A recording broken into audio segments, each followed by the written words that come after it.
G'day. This video is a bit of a compilation of bits and pieces. Every so often people will come into my workshop and see something and ask, where did I get that, or what's that do, or why have you got it set up like that, and all those sorts of things.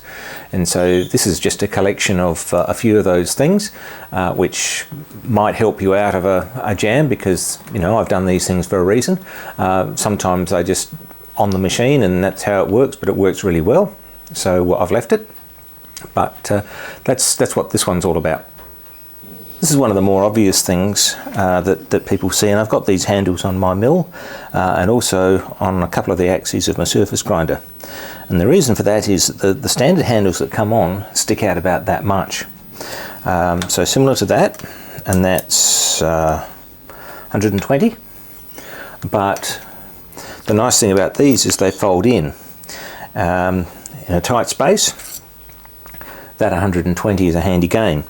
So I've got this on the X and Y axis of the mill and on the, what would it be, cross slide, Z axis of the grinder, I guess.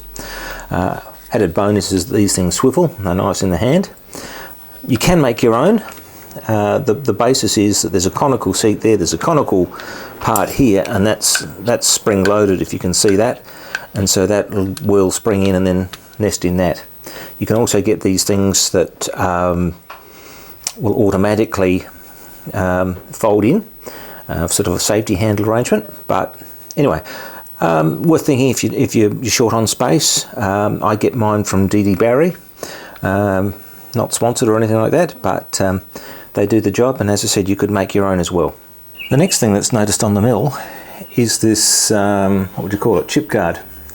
A lot of mills have these and they're fixed on the way, which means they get in the way sometimes, particularly if you've got a bit of Z travel or you're right back against the column, they scrunch up.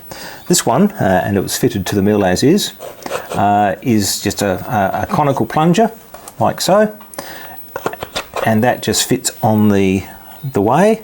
So it can move up and down, and sometimes when I'm working very close to the column, I'll have this right up so that I don't get that bunching up and I can gain an extra 5 or so millimeters. Very handy. One of the next questions I get asked is, why is it so bright in here? Now, I have a lot of light in here for two reasons. One is for filming for YouTube, because it makes things so much easier. But the other one is that I'm getting older, and as your eyes get older, you need a bit more light to see things successfully. But the lighting in here is a mixture, as you can see, of LED tubes, but I've also got some garden lights. Now, I find garden lights are one of the easiest to get hold of and cheapest forms of floodlighting you can get. It helps that the insulation here is silver, but these lights are very good. The lights here on the mill are actually video lights. These are off eBay, they're not terribly expensive at all. I run them off an adapter, I think they take 9 volts or something like that. But for a cheap, reasonably strong light that gives you good illumination, they're quite good. On the lathe I run LED strip lights. These are actually from a camping store. Run off 12 volts, and that's just a plug pack. But these give me enough light all along the bed to be able to see what I'm doing, and one day I keep meaning to put a third one in there just to give myself a bit more light, but that's lighting in the shop. As you've probably noticed, my wording is pretty average, but I do a bit with thin sections, and so I've got a whole system of backing bars. Now these are just bits of aluminium. I've got them on various angles so that I can put a bit of material in there and a bit of material in there and put a seam in, or an external corner, do the same sort of thing. I've also got a few copper strips and bits of flattened copper pipe and all that sort of thing, which I can also use. And there's a copper block that sits underneath my bandsaw welding jig, which gets a bit of use. These looks like they've been scuffed up by something. I'll need to clean that off before I next use them. But this sort of thing is very handy for making sure on thin material you don't melt through. Some of you may know that, or have picked up that I have a surface grinder. It's only a little one, it's 4 by 8 inch or 7 inch, something like that. But it's fine for doing things, and it's got about 4 inch underneath the wheel there. However, one thing that people may not realise you can do with surface grinders is use these things. These are referred to as transfer blocks. These ones are made by Geo Shear from New York. Mag Blocks is the brand name. But what that enables you to do is if you've got something which has got a step in it, for example, you can put that on the side of one of these. Or if you've got a round shaft, you can put it in one of these V-block. Because of the brass and the steel strips, the magnetic field is transferred from the chuck up through into the transfer block and then into the work. You know, these are handy things to have. But there is another one I've got which I made myself. This is it here, and so I made this by strips of steel and brass, and then these are held together with some brass studs with some steel nuts. It has to be brass because it's going the full length. But what this is basically it's an angle block. If you loosen this screw, you can change the angle there. That just clamps back and forth there like so. There's a split pin there just to hold it in place. I was asked what actually keeps that in place. Well, once the magnetic field on the chuck is on, that's all sucked down anyway. But similar to the other transfer blocks, the magnetic field goes up and through, which means if you wanted to put a 30-degree angle on something, probably better off this way. If you wanted to put a 30-degree angle on something, mill it down to close, put it on here, put the magnetic chuck on, and that's solid as, and then you can grind that off onto that angle.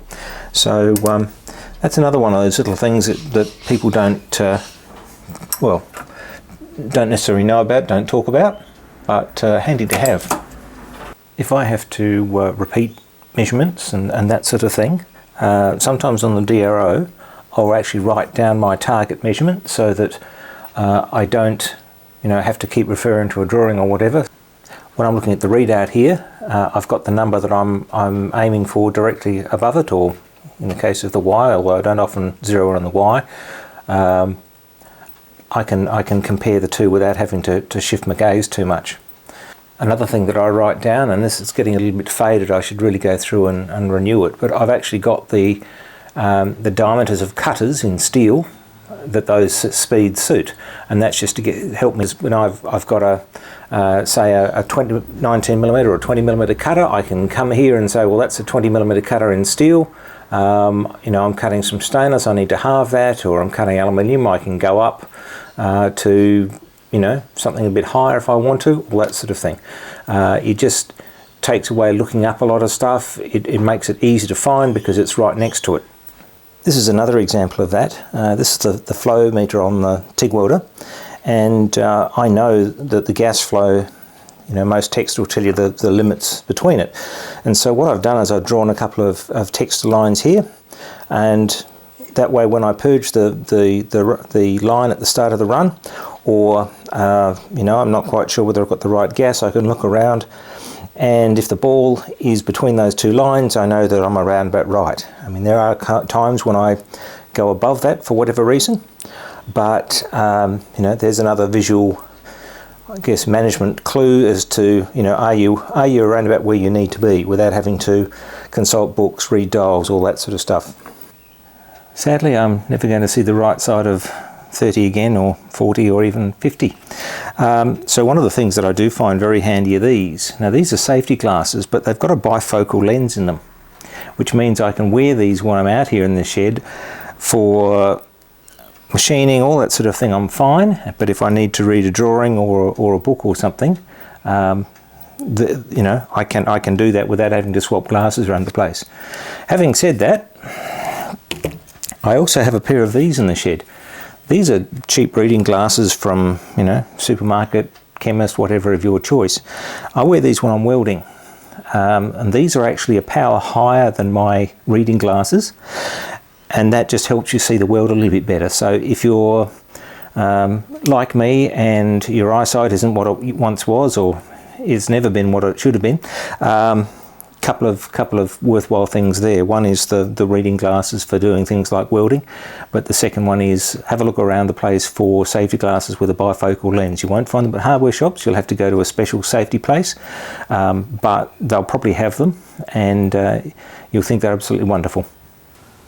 This is the tailstock of my lathe, and as a lot of these things are, the screw on this is graduated in thou. And I rarely use it because if I'm going to be drilling a hole to such precise depths, the chances are I'm going to be boring it and using a dial indicator to tell me exactly where I am. However, on the other end of the lathe is the tailstock ram. Now, when these lathes were originally made, they came with an etched scale, very lightly etched onto the barrel, and over the years that wore off. And so if I went right out to the end, and I've even got rid of that, you know, you might still see the trace of the numbers, but certainly down here you wouldn't.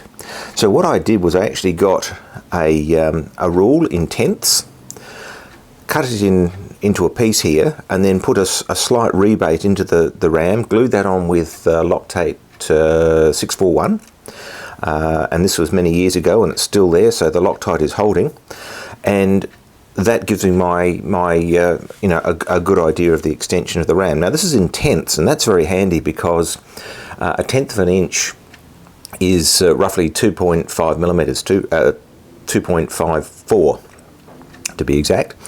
And so if I have to drill a hole that's say 10 millimeters deep, I know that's 4/10 roughly, and so I can use that to you know, give me a guide as to how deep I'm going. So anyway, that's the collection. So thanks for watching. I hope this is there's a few useful tips in here for people, and just following on, I don't know how this is useful, but I've discovered that my lathe, if I engage both the feed stops, both the feed levers, it'll actually cut a chamfer on the end of the part. So I thought I'd just throw that in for interest's sake. It's pretty cool. I don't know what to do with it. You know, there you go.